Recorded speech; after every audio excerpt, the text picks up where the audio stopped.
Kincade and Salciunas. 97.5 The Fanatic and 97.5thefanatic.com. Look at me. Look at me. Look at me. Look at me. Look at me. Look at me. Look at me. Look at me. Don't look I'm at John. looking right at you. Don't look at John. Don't look at Connor. Look at me. Look at me.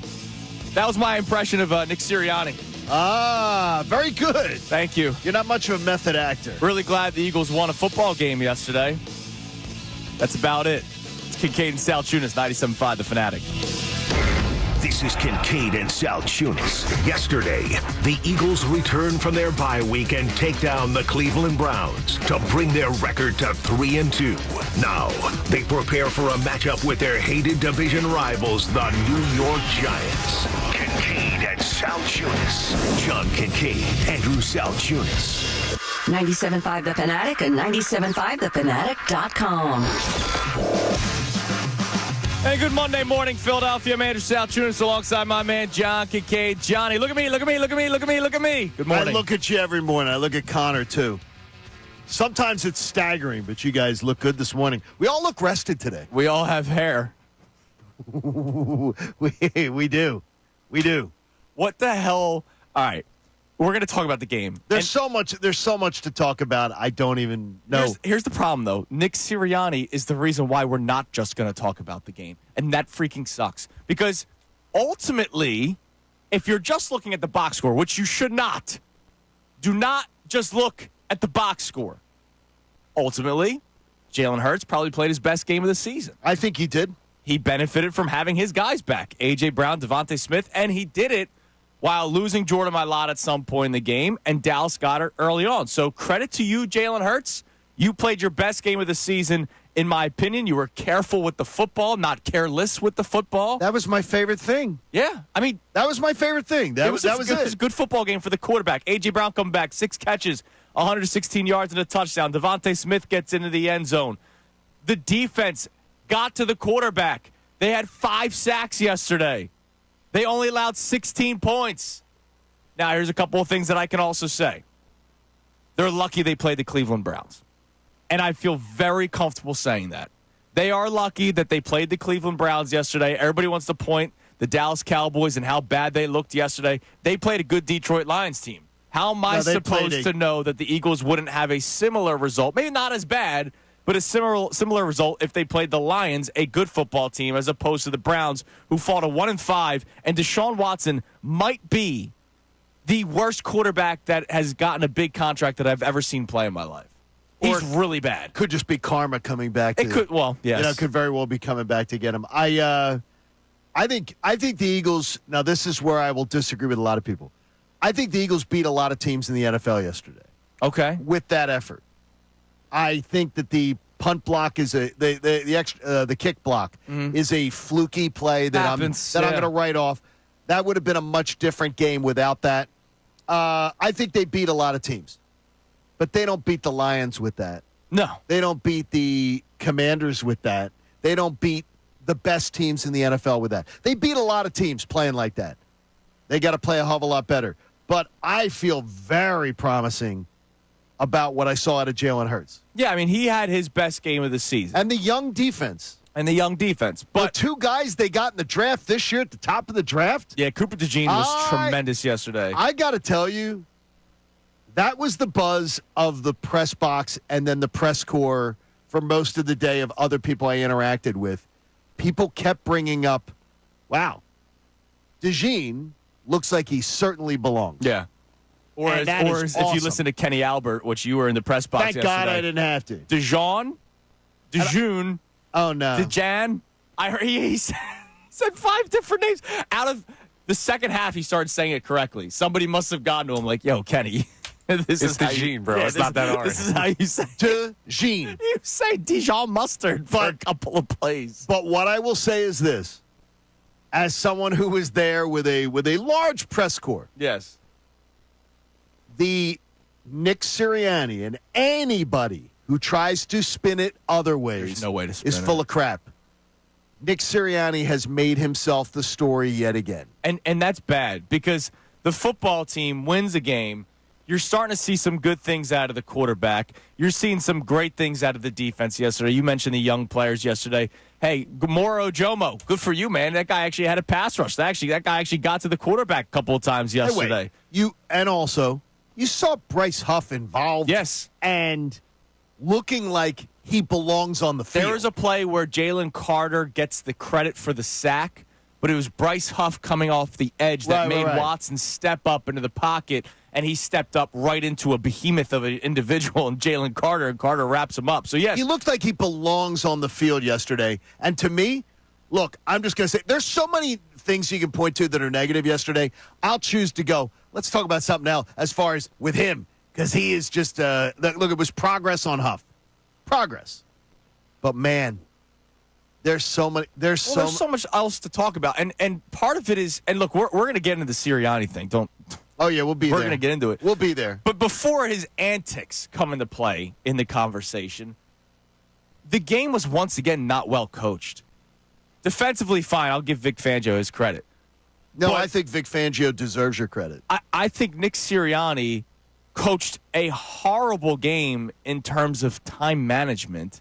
That was horrendous. I mean, that first half, you have 3 timeouts left, and you're burning clock as if you're afraid to give the Browns the ball yet again.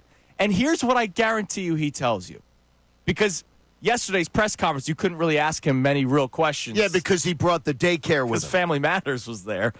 But Nick Sirianni, there was like 2 minutes left, and they're burning clock as if they're about to give the ball back to Tom Brady. Now, I guarantee you his reasoning will be, well, the Browns had the ball to start the second half, so we didn't want to give them the ball to end the first half and to start the second half for their chance to score 14 points or 10 points or whatever, 6 points, 2 field goals. Dude, that Browns offense stinks. Terrible. There was no reason for you to burn out clock, and it ended up burning you. You don't use your timeouts, and then all of a sudden you have a 3rd and 1 play that you're taking a shot downfield with. He gets sacked on the play because there's only 30 seconds left all of a sudden, and that sets up a 57-yard field goal, which gets blocked because what would have been a 50-yard field goal or maybe in the 40s or the 30s or a touchdown, if you handle the clock correctly, it becomes a 57-yard field goal that gets blocked. They kind of deserve that to happen. It was horribly coached. There's 2:32 left in the half. Your play leaves them with 4th and 15. You have 3 timeouts. You call a timeout. Save the 30-some seconds. And I had people arguing with me as I'm live tweeting through the Fanatic website, doing a live tweet event during the game. And I had people arguing with me, it doesn't matter. That doesn't matter. It's better to save the timeout. No, it isn't, because you get a timeout at the 2-minute warning. Yeah. So the time you waste, you would have gotten with the 2-minute warning. And it's a completely different thing if he has 30-some more seconds to deal with. Yeah. And look, you clearly point out Saquon had a bad sequence. That was very bad on his part. Bad sequence. But it's almost like you could do something else. When you're late in the game, when you're late towards the half, you're trying to get points. When you need 1 freaking yard. Yeah. It's almost like you don't have to do a 5-step drop. It's almost like you don't have to put your quarterback in that position. Correct. That wasn't Jalen Hurts going rogue. No. That was Nick Sirianni. You could let Saquon Barkley do what you brought him here to do. Well, I guarantee you this 1 is, yard. again, questions that could not be asked yesterday. Because? I guarantee you his belief was, well, 3rd and 1, let's take the shot downfield. If we don't get it, we'll push. It's been working all day. We'll get a first down. We'll call a timeout. We'll still have 1 left at our disposal. But you were too close to being out of field goal range. You were also making it a ridiculous field goal. You were also too close to the half ending because you decided to run 2 minutes off the clock because you were afraid to give that Browns offense the ball back. All right, so Sirianni coached horribly. I did not like the offense again yesterday. Okay, when you say that, tell me what you didn't like. As far as, because maybe I want to compare notes and see if we're all on the same page. I thought, once again, and look, I'm not changing my tune. I think sometimes we're taking too many shots downfield. And granted, A.J. Brown came down with 2 balls. one in the end zone and the one to seal the game. Those were, I'm not going to take away from Jalen Hurts because he put it in a good spot. It's good, right. But A.J. Brown had to be a freak of nature to make both of those plays. And if not for A.J. Brown, I don't know if those plays are made. One of my favorite play was the Devontae Smith touchdown. I love that. It was a crossing pattern. It put him into open space. Jalen Hurts didn't have to make some miraculous throw. He didn't have to put it into a bucket. He was able to hit his guy in space. And Kellen Moore, that's a Kellen Moore play right there. Let's do something to get our guys open. The rest of the day, I'm watching this offense. I'm like, I meant what I tweeted out yesterday. I'm tired of being bored watching Eagles football. The offense, it's stagnant. They once again got blanked in the first quarter. I don't understand. They're the only team in the NFL, ladies and gentlemen, to not have scored points in the first quarter of a game this season, and they've played 5 games. See, now you and I are on a different page, though, and it's good because that's one of the reasons we don't do the show before the show. Exactly. My gripe is that, and I will insist it, and I'm not trying to just cover the backside of Kellen Moore. That is not a Kellen Moore offense. And I've been seeing that all over social media as well. It's not. That does not resemble at all, and all anyone has to do is be half the dork that I am. Yeah. And go watch all the stuff from Kellen Moore's first 5 years as a play caller. That's not a Kellen Moore offense. I was so giddy, like a freaking schoolgirl, about Jalen Hurts being under center. Yeah. And what that would create and what that everything's in shotgun. Where's all the motion? And I'm not just talking about one guy moving around. I got to tell you, it's stagnant, it's boring, and more importantly, that is not Kellen Moore's offense.